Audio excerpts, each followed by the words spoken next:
Back to Miller. Oh my goodness. Herbert.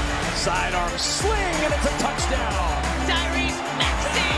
Oh, good spin move by Filipowski for the news. Give him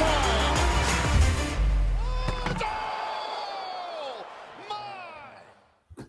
Hello, everyone, and welcome back to another episode of the Beef Up Front podcast. Hard to believe we are going into week 7 already. It feels like last week was just when we were breaking down week 1, but here we are heading into week 7, our NFL Big 5 Games of the Week show, breaking down the top 5 games on the NFL slate for the upcoming weekend. And we got some good ones on our hand this week, Kev, but as always, welcome back to the show. I was just talking to you. You said you're going to be in Aruba this weekend. Will you be able to watch any of the games? I guess we will find out when I am there. Next week, I will be recording from Aruba, so that should be fun. Hopefully a little banged up in the meantime. Week 6 recap, though, real quick. Not our best week. I had one really rough week at the beginning of the year, but I think bounced back with my best week after that. So hoping for the same. I went 4-11, 2-3 straight up, 2-3 against the spread. 0-5 on my totals, so that was an encouraging one. 0-1 on my dog of the day and 0-1 on my lock of the week. Kev, you went 6-9, 2-3 straight up, 2-3 against the spread, 2-3 on your total, 1-0 on your dog of the day, and 1-0 on your lock of the week. You've been firing on your locks of the week, so make sure to stay tuned till the end of the episode to hear Kev's lock of the week against the spread. All right, as I said, we're in week 7 now. We got some really good games to hit, and this first one, I think it's right up there with the game on Sunday night as well as the best game of the week. This one will be a 1 o'clock kickoff on Fox on Sunday, though. It is the Lions at 5-1. The Detroit Lions, 5-1 heading into week 7. Pretty insane. At the Ravens, who are 4-2. The Ravens are a 3-point home favorite here, and the over-under is 42. What is your pick for this matchup, Kev? I'm going Lions 31, Ravens 21. So the Lions covering the 3. They're getting the over 42 hidden. I don't think this one's going to be super close. The Lions are playing really good football. It all starts with Jared Goff, who over his last 17 games, which equates to a full season, he's completing 68% of his passes for 4,400 yards, 29 TDs, and only 4 picks. And the Lions are also 13-4 in those games. The Lions are also just explosive with Goff, leading the league in 20-yard completions this year with 29. I would have almost put all my money on it being the Dolphins and Tua, but Tua is 4 behind at 25. This is the Lions' biggest test they're definitely going to face this year with a pretty solid Ravens defense. I think the Ravens are still figuring things out, though, on the offensive side of the ball, and they can be a little inconsistent and aren't always finishing their drives and touchdowns, kicking a lot of field goals. David Montgomery is a big loss for the Lions, though, but I think Gibbs should be back this week, and I think he's going to step up in that lead back role and take advantage of his opportunity. I think the Lions assert themselves as a really true contender in the NFC, with the teams that we've been talking about all year, like the Eagles, Cowboys, and 49ers, but I think the Lions definitely deserve to be in that conversation.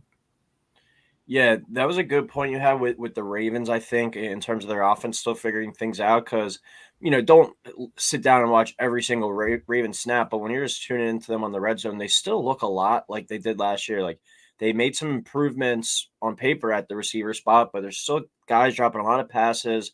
And the run game hasn't really been that good either. I know, like Gus Edwards is on a couple of my fantasy teams. He hasn't really looked the part that much this year. So for an offense that was coming into the year supposed to be more explosive, hasn't really lived up to it. And they're still kind of playing with that, low scoring physical style of approach that we've seen John Harbaugh for all those years. But I think that's going to kind of benefit them in this one at home. I'm going to take the Ravens to win it outright, 21-20 straight up, but I will take the Lions to cover that +3 and the under of 42. The Lions are just a cover machine. I wouldn't be surprised to see them at all go on the road here and get this win. But it is hard to go to Baltimore and win. Historically, with John Harbaugh coaching there, it's a team that historically protects their home field pretty well. So do like the Lions to cover. I'm sure you can go out there on Twitter or listen to something else where they'll throw a million different stats at you about whether it's Dan Campbell, whether it's Jared Goff in his career, or just the Lions in general, since the two of those guys have been joined at the hip. This is a team that just finds ways to cover the spread like 75% of the time, I believe it is. So I will take them to cover that +3, but it feels like this game is just one of those last-second Justin Tucker field goals from about 50 out to win it at the Horn. The Lions maybe make like a late turnover or something, give the Ravens one more shot. Just feels like one of those games to me. But what you were saying, Kev, the Lions have been very good, and it would not surprise me at all to see them represent the NFC in the Super Bowl. They can run the ball with Montgomery out. That's going to be a bit of a challenge. See if Gibbs is able to come back and start to look like the first-round pick that he was drafted to be. But they have legit weapons in the passing game. Jared Goff takes really good care of the football, and that defense has vastly improved from last year into this year. Or the second half of last year and the beginning of this year, they've been one of the better groups in the league. So this is a Lions team that I'm definitely buying stock in the long term, but I think this Ravens team is a strong team too, and at home they're a tough bunch to beat. So I'm going to have Justin Tucker with a late winning field goal. Ravens win at 21-20, so Lions +3, under 42, but Ravens outright. Second game of the week, we go to the NFC South, another low total in this one. We have the Falcons at 3-3 at the Bucs, who are 3-2. A 1:00 kickoff on Fox. Bucs are a 2.5-point favorite, and the over/under sits at 38.5. Who do you got in this divisional game? I'm going Bucs 23, Falcons 17. So the Bucs covering the 2.5 and the over 38.5 hidden. The Bucs got punched in the mouth last week versus the Lions, and Desmond Ridder just sucked against the Commanders. Ridder has been disappointing this year, especially considering all the talent around him. If he's just an average NFL quarterback, the Falcons could be in a lot better position.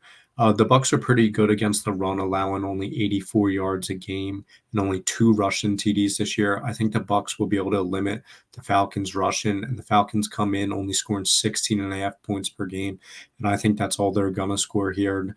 I picked the Bucs 23, Falcons 17. I just don't think it's going to be enough out of Ridder, and I think Baker's going to have a bounce back game and lead the Bucs to 4-2. I like the Bucs to win this one at home, and I'll take them to cover as well, a little bit closer. I'll go 20-17, so Bucs -2.5, under 38.5 hitting there. Watched a lot of the fourth quarter between the Commanders and Falcons last weekend on Red Zone, and Washington just kept giving Desmond Ridder the ball and giving him a chance to go down the field and win. And they could just not capitalize. They had some blunders in the red zone, didn't get a 2-point conversion earlier in the game. Just a lot of like self-inflicted wounds that led to that loss. And it was, I'm sure most people have heard, Desmond Ridder's first loss in college or as a pro starting quarterback at home. So that was a pretty wild stat to come to an end. And I was a little bit higher on Ridder coming into the year, I think, than most. I thought he could be, for this team specifically, like a Ryan Tannehill, Alex Smith type, where he's not like a blazing runner like a Lamar Jackson, but he's a very athletic kid who can run. And he just needs to be more so of a game manager. But he hasn't been able to elevate these exciting weapons. He turns the ball over a little bit too much. So outside the Panthers in the division, this division, everyone has a shot. I mean, the Falcons, Bucs, and Saints all are right there kind of in the mix for it going forward. So if Ridder is able to improve throughout the season, I think we'll see this team just because of how good these offensive weapons are, kind of in the mix till the end. But I think that it's going to be a little bit too short this week. Game's hard to put a finger on, but both teams have been inconsistent. So I kind of lean to the home team in this one, especially in the division. I feel like the home team routinely wins those division games. After not throwing an interception in week 1 and week 2, Baker has thrown one at least in each of their last 3 games since then. So if Baker Mayfield is able to not turn the football over, I think this one, essentially what I'm saying, will come down to turnovers. I'm going to trust Baker, a more veteran guy at home here, to find a way to get the win. So I think it's going to be an ugly, low-scoring game, another under-hitting. But I'll go Bucs 20, Falcons 17. Third game of the week, the Steelers at 3-2 at the Rams 3-3, 4:05 kick on Fox. Rams are a 3-point favorite, over under 43. And this is one of those games, Kev, where it's like, you know, you look at the NFL schedule at the beginning of the year, you don't really think much of it. I didn't think we would be talking about this matchup, but here we are. And I think it's a pivotal game for both teams. Yeah, it is. And I'm going to go Rams 21, Steelers 17, Rams covering the 3, under 43. The Rams have looked better than most thought that they would coming into this year, and the Steelers have probably been underwhelming. I think a lot of people got excited about Kenny Pickett, especially after his preseason, expecting them to take a big step forward, and they just haven't. But with Cooper Kupp back, Stafford looks like himself again. And the Steelers' defense has been really great this year. But in order for them to win this week, I think they're probably going to need to score points themselves, which they're definitely capable of. But the Steelers' offense has just not looked good they're not moving the ball nor scoring. The defense does what it does to keep them in games, and I think they'll keep them in this game, but I think the Rams offense is just going to be able to make a few big plays and then lead them to the win. I like the Rams to win this game too, Kev, and I'm going to take them to cover as well and the under. So same picks for us across the board. I'll go Rams 24, Steelers minus 17. So Rams minus 3 and under 43. I touched on this a little bit at the beginning, but I feel like this is a pivotal game for both squads, and it's weird to say with being an out-of-conference game, but I don't think the Steelers can afford to drop many games outside the division because that AFC North, as we know, is going to be a gauntlet. I think Ravens, Steelers, Browns, and Bengals all are going to be competing for playoff spots throughout the course of the season. I don't really think there's a team in that bunch that necessarily might pull away from the rest of the pack. And I do think like 3 of those AFC North teams could potentially get in. And then when you look at the Rams, they could go one of 2 ways, I think, with their season. They could be winning. They could win a couple more games and look to be buyers at the deadline, or they have a lot of aging veterans. This team might be in like a boomer bust type season this year where Matt Stafford's not going to be around that much longer. Aaron Donald's not. Do we decide to maybe trade some of our older guys and veterans and look to rebuild if they start to drop a few games? So this is a pivotal game for both teams, I think. The Rams, when you look at just this matchup alone, Rams are very banged up at the running back spot. Kyron Williams is out. Ronnie Rivers just went on IR. They're signing guys off practice squads. This is a team that is disheveled at the running back spot right now, so I expect a very pass-heavy game from the Rams. And it's a shame because the Steelers are giving up 143 yards per game on the ground. With that offense not really performing well, the defense isn't doing that much better. I expect Matt Stafford to go out there and air it out. The Steelers are giving up the 8th most passing yards per game. And with the injuries at the running back spot, I think McVay is going to deploy a pass-happy attack in this game. I'm going to take Cooper Kupp 100-plus yards in this one and out to a victory at home. Rams 24, Steelers 17, so Rams minus 3 there. 4th game of the week, we go to the AFC West. Chargers at 2-3 now at the Chiefs, who are 5-1. 4:25 kick on CBS. Chiefs are a 5.5-point favorite, and the over/under is 50. I'm going Chiefs 27, Chargers 24. So the Chargers do end up covering in the over of 50 hidden. The Chargers just disappointed again, losing the game late. Their 3 losses this year have been by a combined 8 points. The Chiefs are coming off a mini bye playing last Thursday. And then the Chargers are also coming off a short week playing on Monday. I just don't trust the Chargers. I never have. I trust the Chiefs.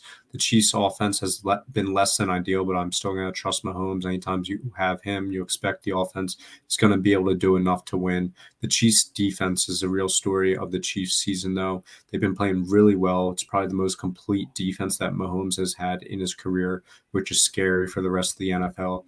Again, I just don't trust Herbert, Staley, Kellen Moore. The Chiefs win at home here. Yeah, like you said, Kevin, the Chargers disappointed again last week in the Underachiever Bowl against the Cowboys that we called it. They're so up and down, and it's just really frustrating. Last time I bet on the Chargers, I bet them money line on Monday night, and, as always, it seems to come back to bite me with the Chargers. So not betting on the Chargers anymore. They're on the do not bet list, but I'll still support my guy Herbert. He didn't have the greatest game last week, but I still think he's a heck of a talent. With that being said, as of this recording, we're recording this on Wednesday evening. The Chiefs are my survivor pick this week. It's starting to get slim, and I know this isn't the easiest matchup. So I know that the Chargers are going to find a way to win and come back and curse me for that. But jokes aside, I'm going to go with the Chiefs here in this one. Since that week 1 loss to the Lions, they've just been winning games like we're used to seeing them do. They haven't really been that flashy and explosive this year. Like you said, that defense is legit. The offense is starting to get healthier and come into form. Chiefs coming off that mini bye too, as you touched on, giving Andy Reid that extra time to prepare. Travis Kelce had a big game last week. He looks to be fully healthy. He started the year off a bit slow, but with a fully healthy Travis Kelce and Patrick Mahomes out on the field, like you said, it's hard not to trust this team. So don't overthink it. Chiefs win at home, but I will take the Chargers to cover. I think that this is a pretty good game where the Chargers find a way to blow another fourth quarter lead. So I'll go Chiefs 28, Chargers 24. So Chargers plus 5.5 in the over of 50 hitting. All right, 5th and final game of the week, the number 1 game of the week, definitely in the NFL. You got 2 5-1 squads facing off in prime time. You have the Miami Dolphins, 5-1, traveling to Philly to play the 5-1 Eagles, coming off that disappointing loss to the Jets. 8:20 Sunday Night Football, NBC. Eagles 2.5-point favorite. Over under is 52. Kev, will the Eagles and Jalen Hurts drop 2 in a row? I think they will. First time in a long time. I'm going Dolphins 31, Eagles 24, Dolphins covering the 2.5, over 52 hidden. I just don't know how the Eagles are going to keep up with the Dolphins. There's just so many injuries in the secondary. And if the D-line can't get to Tua, I think the Dolphins will be able to move the ball all day going off the D-line. The Eagles just need to create a ton of pressure. I think that's the only way they win here. On the offensive side of the ball, the Eagles, it's just as concerning as well. The offense has really never found their groove this year. I don't know if they're going to find it here. I think the Eagles may be able to move the ball, but again, all season they've been poor in the red area, just not been able to finish drives, kicking a lot of field goals. And I think you're going to need TDs to beat the Dolphins. They just put up a ton of points, ton of yards. And I just don't know if this game's going to be able to do that for the Eagles. I think Dolphins win. Yeah, I don't know what it is. It might just be the Eagles fan in me, but typically I view myself as more of a pessimistic fan. But I'm super optimistic about the Eagles this week. Like if I didn't use the Eagles yet in the survivor pool, I think I would use them this week. I don't know why. Just got the feeling in me that they are winning this game. I'm looking at this game as a lock, a big time W for the Eagles. Jalen Hurts has not lost back-to-back games since his first year as a starter. That was back in October of 2021 when they lost to the Bucs and Raiders back-to-back. I mean, betting against this kid and this team to lose back-to-back games is just a dumb decision, I think. I know how impressive the offense has been with the Dolphins. Everyone's ranting and raving, hooting and hollering about how good they are, and we've seen it too. And I'm certainly worried about Tyreek Hill and Jalen Waddle, but I think with Jalen Carter finding his way back into the lineup most likely this week, the Eagles are going to be able to slow down the run game with Mostert, I think, a little bit and get after Tua with the pass rushers. Make this team a little bit more one-dimensional. I know that if he does go out there and throw it 45 times, they could put up 40, 50 points. But I think if we're able to just really key on rushing the passer, I think our defensive line is much better group than the offensive line of the Miami Dolphins. And I know they like to get the ball out of Tua's hands quickly, but I think we're gonna assert our beef up front in this one and use it to our advantage. I think this is a really exciting game, but Sean Desai said it this week, like speed is dangerous, but when you match that speed with physicality, you can push them around a little bit. And that's what we kind of saw what the Bills did with them. I think the Eagles do that. Huge game at home. Vibes are low coming off that game. And I think against the Jets, and the vibes have been low, I think, the entire season, despite being 5-1. This could be like that get-right game where it's like, all right, this is the team we thought. Let's go out there. Let's play, a legitimate team for the first time all season. Let's not play down to somebody else's competition. And let's go make a statement. They're wearing the Kelly Greens at home. And I saw Devontae Smith didn't practice today due to a hamstring injury. I think he will play on Sunday night. If he does play, he's due. I think he has a big game. I said it with Cooper Kupp earlier, 100-plus yards for him. If Devontae Smith's in the lineup this week, I'm going Devontae Smith and Cooper Kupp parlayed, each to have 100-plus receiving yards. I think this is the most exciting primetime game we have of the year so far. I'm going to go Eagles 31, Dolphins 27. So Eagles minus 2.5 in the over of 52 hit in there. All right, our last two segments of the day, our dog of the day, where we give you our underdog money line pick and then our lock of the week. I'll start us off with the dog of the day. I'm going the Colts. They're +3 at home, +125 on the money line. They're taking on the Browns in Indianapolis. It looks like P.J. Walker is going to be getting the start again. I don't have faith in him to get back-to-back wins. This game might be really ugly, like a 13-10, 14-13, something like that, but we saw Minshew earlier in the season, those first few times that he saw the field really take care of the ball. He kind of reverted to looking like a backup quarterback last week where he had 3 interceptions, it was, I believe.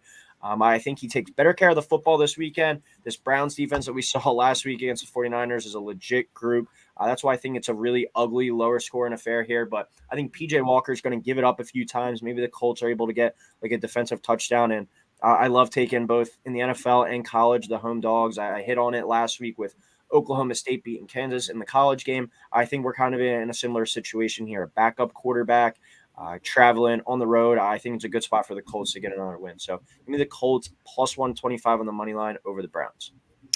My dog of the day is going to be the Dolphins money line. They are +114 against the Eagles. We just talked about it. I don't love any of the underdog money lines this week. I'm not going to bet on this personally either. I don't like betting against the Eagles, but if I had to, this is probably the one I would take. All right, lock of the week time. Typically, just do like an over/under or against the spread in this one.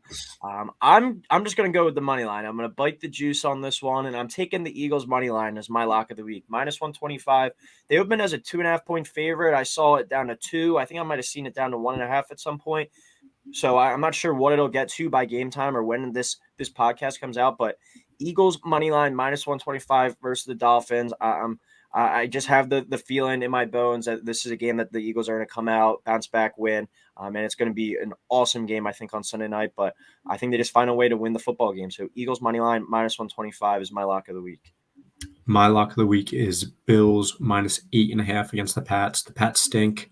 I've been going past couple of weeks with these huge favorites to cover. It's been working, so I'm going with it again here.